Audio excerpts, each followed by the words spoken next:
Mayong hapon sa tanan. Salamat sa Ginoo nga iya kita makaron. And we thank the Lord for our prayers and aton mga pagpangamuyo sa isa kag isa. I believe nga kada isa sa aton nagadumdumgid sa pangamuyo, no? And we thank the Lord sa mga answered prayers kag sa mga unanswered and waiting time naton, no? Salamat sa Ginoo kay ining church padayon gid kita nga naga-grow spiritually, naga-strive kag naga-thrive to grow in the Lord, no? Kag manami gid nga ang aton tagipusoon padayon nga nagapangita paagi nga para ang aton nga mga natun-an iya sa church ma-live out naton, makabuhi naton as we go out from this building aton pangabuhi sa adlaw-adlaw nga tanan. And we thank God gid, no, sa mga opportunities nga ginhatag sa Ginoo sa aton. Maka-meditate kita sa pulong sa Ginoo, makabasa kita kag the same time maka-share sa gospel of the Lord Jesus Christ to others. Kag kanami gid nga may mga ginpakita ang Ginoo katon sa Sininga Church, ga-pray gid kita that not only nga magpangdaog kalag but at the same time makahimo sang sugo sa aton Ginoo to make disciples. And this afternoon I want to share sang very familiar sa aton gid nga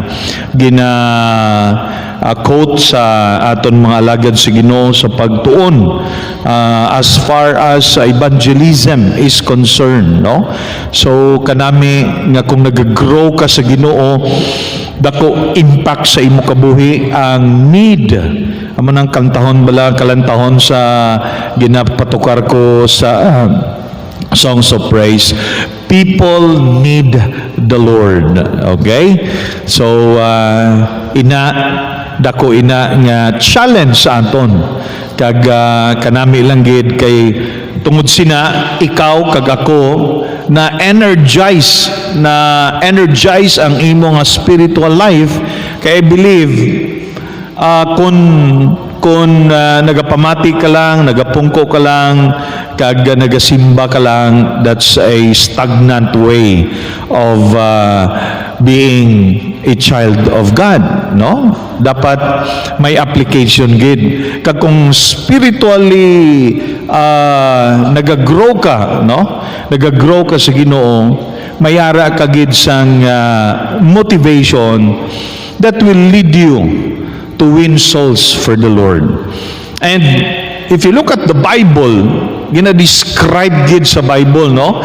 And I'm interested gid nga gusto ko ma-share sa inyo kay pag basahon mo ini, makita nimo nga gingamit figuratively gingamit ang siki that when we look at it sa aton nga physical, kung may isa pa ka hindi nato na namian nga itsura sa parte sa aton lawas ang aton nga siki. Okay?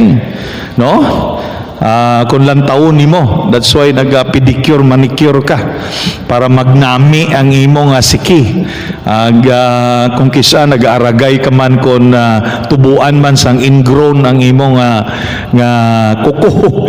Kag just this afternoon nagkadto ko sa manicurista para kuhaon, no? Kag siling ko, manami gali, no, ipa-beauty mo yung mga siki. But you know what, if you look at the Word of God, kanami bala kay gin-explain the beautiful feet and beautiful life. Amo na nga aton nga tanawon karon, beautiful feet and beautiful life, Beautiful feet, beautiful life. Romans chapter 10. Romans chapter 10 verse 13 to 17 aton ini nga pagabasahon. Magabasa kita, dungan kita sa pagbasa kay pila man lang ni ka verses. 4 verses, 1 2 3 4 verses, 5 gali 5. Okay, 5 verses. Romans chapter 10 verse 13 to 17. Okay, all together, ready? Tanan kita palihog, please open your Bibles, no? May mga Bibles kita mas manami nga makita gid naton, nga mabasa naton sa aton nga mga mata, no? Ug wala ka Bible dira, pangita Bible das tupad nimo para mabasa nimo kay kanugon nga hindi nimo makita kag mabasa ang pulong sa Ginoo. Okay? All together, ready? Romans 10:13 to 17. Ready? Begin. For whosoever shall call upon the name of the Lord shall be saved. How then shall they call on him in whom they have not believed? And how shall they believe in him of whom they have not heard? And how shall they hear without a preacher? And how shall they preach except they be sent? As it is written, how beautiful are the feet of them that preach the gospel of peace and bring glad tidings of good things. But they have not all obeyed the gospel. For Isaiah saith, Lord, who hath believed our report? Verse 17, so then faith cometh by hearing, and hearing by the word of God. Now, kanami, very interesting kay nga ginambal gidira, how beautiful are the feet. That means beautiful feet, beautiful life. Okay? So kung ikaw nagahimo ka sa sining sugo sa Ginoo, you are described here. That's why aton ni tanahon, isa-isahon naton. Let's pray first. Magapangamuyo kita. Ginoo, i-bless man ang amon nga pagtuon sa imo pulong. Help us to understand sa sining nga mga nilalan sa pulong sa Ginoo, and challenge us, Lord, and encourage us sa pagtuman gid sa ginsugo nimo sa amon, Ginoo. And bless our time together. Give wisdom to your servant and to your children. Tagay man sila kaalam. Kabay pa, ini mangin challenge sa amon, Ginoo. Not just to stay, but Lord, we pray that you will give us opportunities nga mahimo gid namon ini, Ginoo. Ini tanan ginampo pasalamatan sa ngalan ni Kristo Jesus. Amen. Okay? Kung imo tanawon diri, ang pulong sa Ginoo, klaro gid nga ini nga buluhaton na butang entrusted or ginsangon or ginhatag sa aton individual nga mga kabuhi, no? Kag kung tanawon naton ang verse gid, verse 13, siling dira, whosoever shall call upon the name of the Lord shall be saved. Whosoever shall call upon the name of the Lord shall be saved. Ang word nga whosoever sina, it means individual. So, tanan gin-offer ang kaluwasan. Hindi lang amo na ginhambal naton, it's not exclusive, but it is inclusive. It's not exclusive lang sa pipila ka mga tao, but it is applicable sa tanan. That's why whosoever shall call, magtawag upon the name of the Lord shall be saved. Kag ini amo kadako nga promisa sa Ginoo. Once nga ang isa ka person magtawag sa Ginoo, kag magkilala sa Ginoo sa iya kabuhi, then he will have eternal life. Of course, may mga parts sina dira nga makita naton. So number 1, ang process ng salvation, ang promise sang salvation that is applicable sa tanan nga tao. Wala kita gapili. Wala sang pinilian kung sino aton masugiran. Kung may ma-encounter ka, I remember the time nga naglakat-lakat kami sa baybay ni Mambing sang mga sanguna nga wala pagid matapos Mayo. Nagapaligo pa ko dito sa Puok. Ang the place bala nga aton nga gina morning watch dito. May nara dito nga nagapanguha sang shell, okay? Ginakot-kot nila sa balas ang shell nga inang hindi man nalitob, basta daw ang shell nila kanami tanaw, no? So, ginpalapitan ko siya, siling ko, baklon ko na ang imo shell tanan. Basta, pamatii ang akon nga isugid sa imo. Tinamati siya. It was an opportunity nga maligo tani ako that time, pero nakita ko siya, ginatagan ko urgency sa Ginoo to share the gospel. So, walay pili. Okay? Wala pili. Ordinary person, tricycle driver, or anuman nga klaseng nga tao, sugiran mo sa pulong sa Ginoo. Pangayuon mo. Because I believe, whosoever shall call upon the name of the Lord shall be saved. Now, anong process sa salvation? Makita natin diri gin-mention sa verse 14. Look at verse 14 and 15. How then shall they call on him whom they have not believed? And how shall they believe in him of whom they have not heard? And how shall they hear without a preacher? Paano kuno sila magtawag? Okay? How then shall they call on him? Paano sila magtawag kag magtuo, magsalig?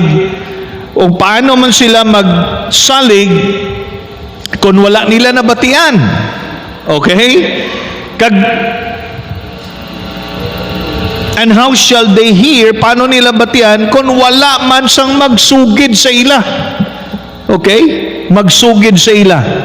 If you look at the verse, very clear gid yang kinahanglan, may magsugid. Wala ko gapating I'm sorry to say this.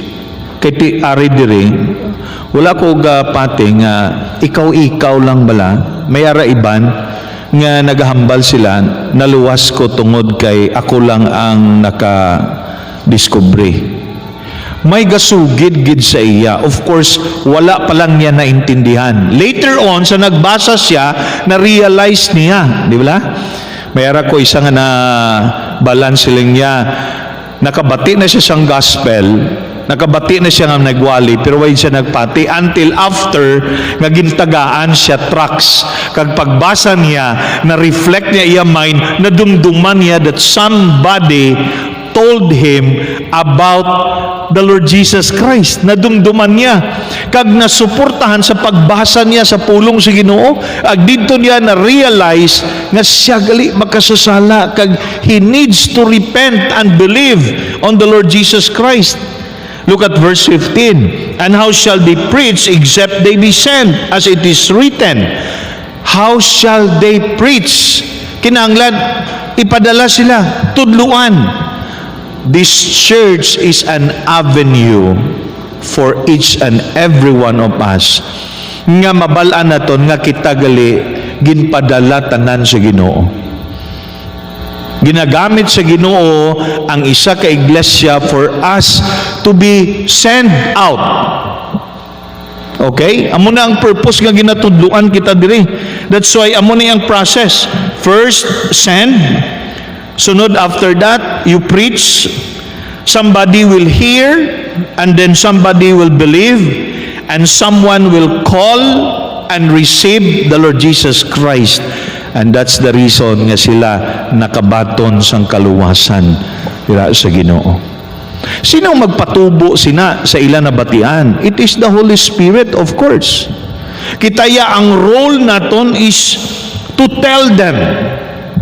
I believe amo gid ina ang main nga magsugid ka sa kaluwasan to them. Okay? So ini kinahanglanon sa aton for us to know, may essential gid ini to proclaim the gospel of the Lord Jesus Christ. So I don't know kung sa aton nga mga kabuhi ginahimo naton ina. I don't know kung ikaw may goal. Amo nang hambal ko last Sunday. Ang goal lang naton sining nga week isa lang gid. Pangayo ka sa Ginoo. Do you think ihatag sa Ginoo ina? Of course. Ask and it shall be given unto you. Di ba? Seek and ye shall find. Pangitaon mo, mangita ka man opportunity. Knock and it shall be open. It is not only applicable ang pagpangamuyo sa ginapangayo naton nga mga kinahanglanon naton, pero may man kita gapangayo sang guidance, sang strength, sang healing, sang provision sa Ginoo, pero bihira lang ang mga Kristohanon nga nagapangamuyo gid nga hatagan sila sa Ginoo sang kalag nga masugiran nila. And I hope and pray ikaw nagapamati karon, imo ina nga himuon sa imo kaugalingon, pangayoon mo. So that's the process of salvation. And then it says here in verse 15, ang privilege naton being a soul winner.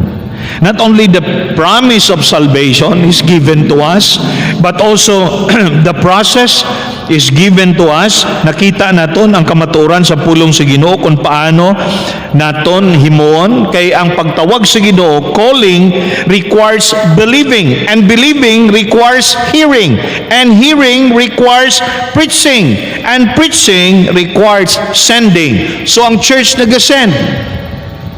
Tama ba? Diri sa church, gina-encourage ka to go out and do the task that God has given to you. So kung nag-grow ka sa Ginoo, mahambal ka, salamat sa Ginoo, nag-grow gid akon sa spiritual life nakon. So isa sa mga proof nga ikaw nag-grow sa Ginoo, nagapangdaog ka kalag. Kaghambal diri, the privilege of a soul winner, the privilege. Hambal diri, it's a description nga manami aton nga tagipusoon. Hambal dira sa verse 15 very clear, how beautiful are the feet of them that preach the gospel of peace. Okay? Beautiful feet, that means beautiful life. Kabuhi nimo. Ang isa ka soul winner gali manami ang pagkabuhi kay gin-describe that you are beautiful. Na wonderful, marvelous. God has given us the privilege that you are beautiful. Hindi lang sa itsura, kundi sa kabuhi. Okay? Kagang kabuhi nga nagapangdaog kalag is satisfied and fulfilled sa iya pag-alagad sa Ginoo. Mabat siya ganimo nga nag-work gid ang Holy Spirit, no, while you are sharing the Word of God. Hindi kita mag-mind because some of them will not obey the gospel. Amo nang ginhambal dira sa problem nga makita naton diri sa verse 16. Sa verse 16 naghambal dira, but they have not all obeyed the gospel. So that means bisan nagasugid ka, may ara gid mga tao na they will reject it. May ara man nga mga tao that they will respond it positively. Some respond it negatively. Pilosopo pang iban. No? Kaagi ka, inapilosopuhan ka. So ina normal ina, kay hindi naton ina trabaho.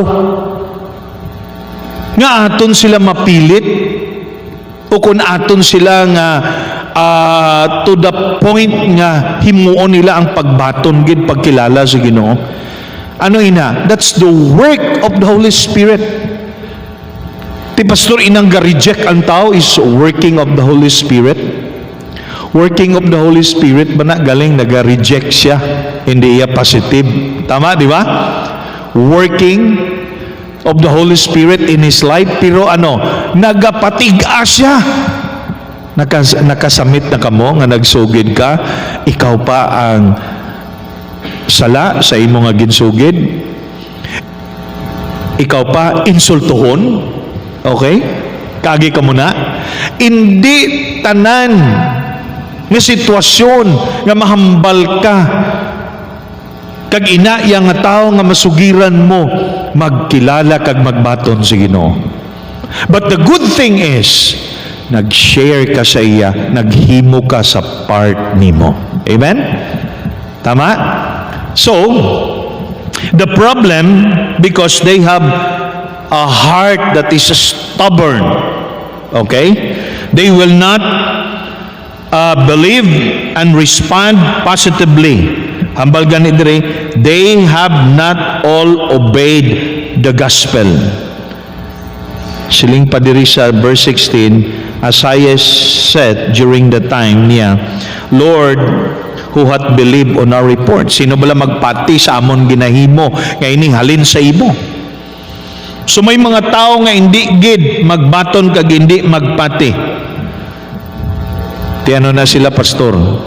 Hindi ta na pagproblemahan kay ang ila kabuhi will directly kung mapatay sila, pa-impyerno sila. Pero base pa lang, no? Sa bibi sa kamatayon, nadumduman kanila nga nagsugid sa ila. Tama ba? Huwag takabalo. Huwag takabalo nga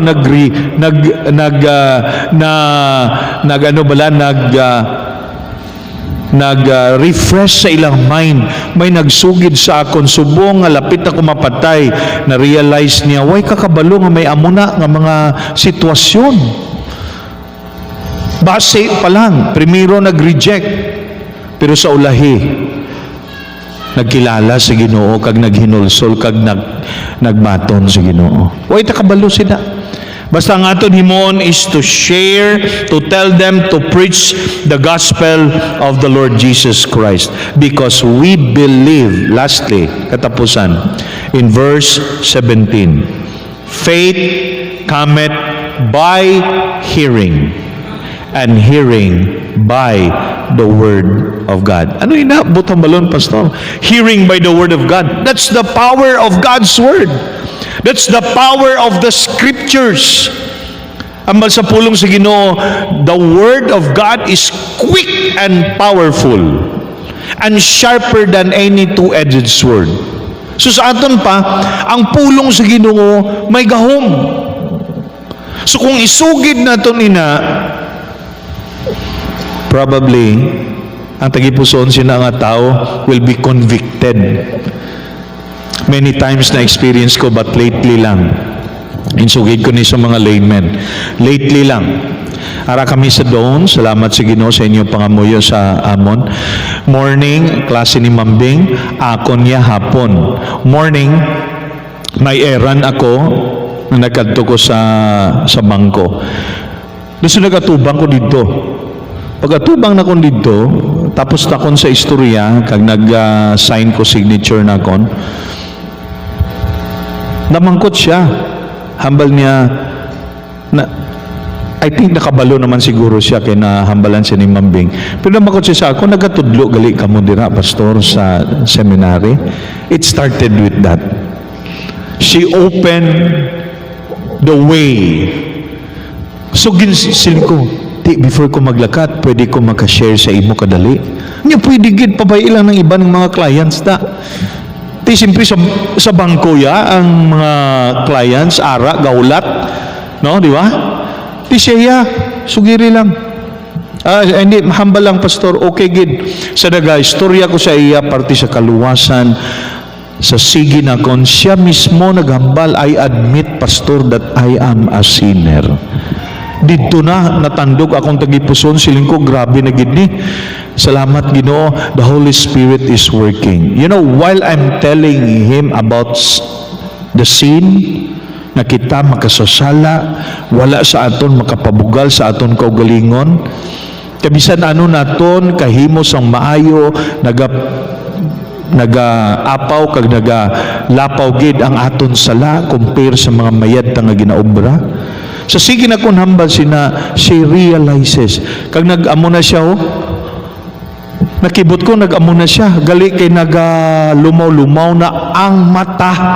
And later on, she cried. Ang tupad niya dire, nagapamati man. Okay? Nagapamati. Pabailang nyo na si Maymay kaysa ulay magbaybuluman na. Oh. So nagapamati man.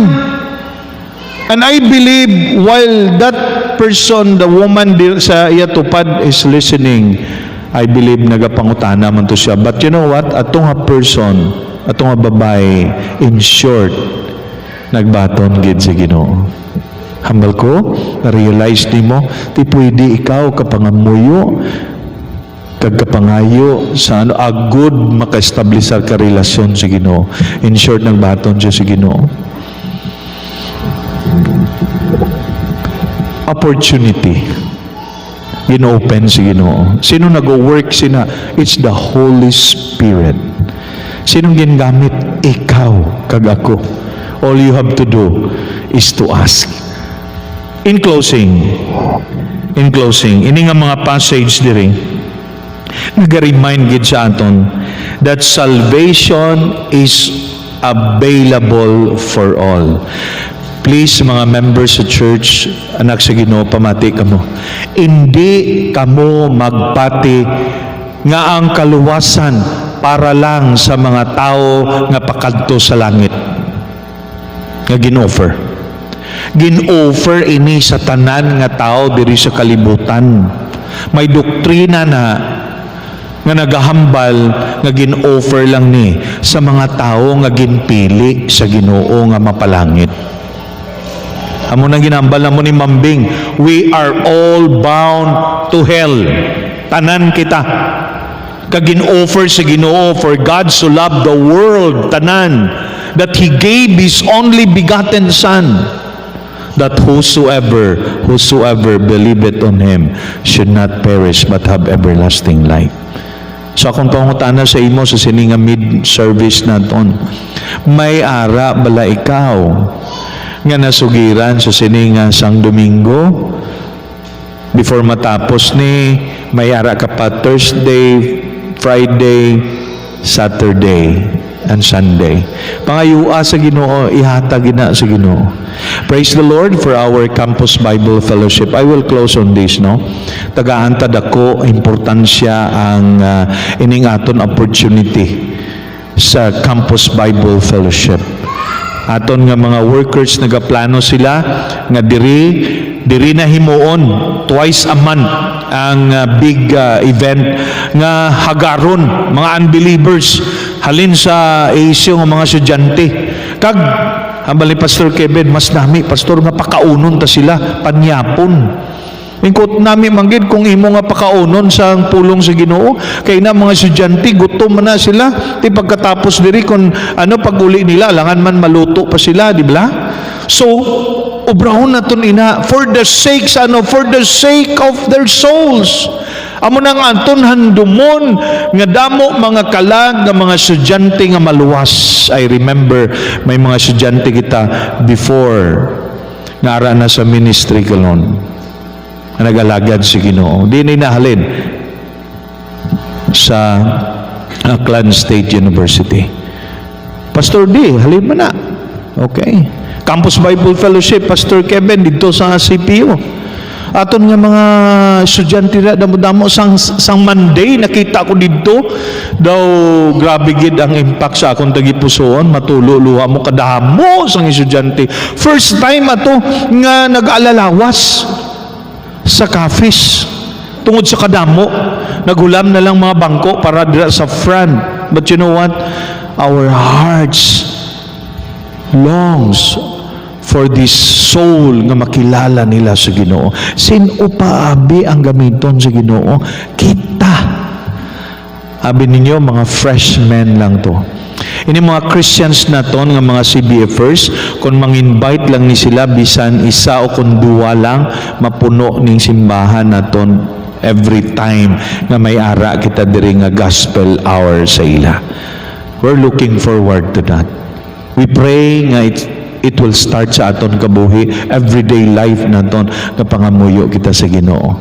Because here is the promise nga ginhatag sa Ginoo sa aton, and the privilege of being a soul winner. How beautiful. Amen. May God bless His word into our hearts. Lord, kabay pa ini nag-challenge sa amon, imo mga pulong, sa amon mga kabuhi, Ginoo, kagkabay pa. Naobrahon namon ang pagtuman sa imo sugo sa amon, Ginoo. Thank you for the privilege, Lord. Kagpadayon kagid sa pagpatubo sa sininga iglesia. In Jesus' name and in the power of the Holy Spirit, I pray. Amen and amen. Okay, kadto kita sa aton nga prayer testimony.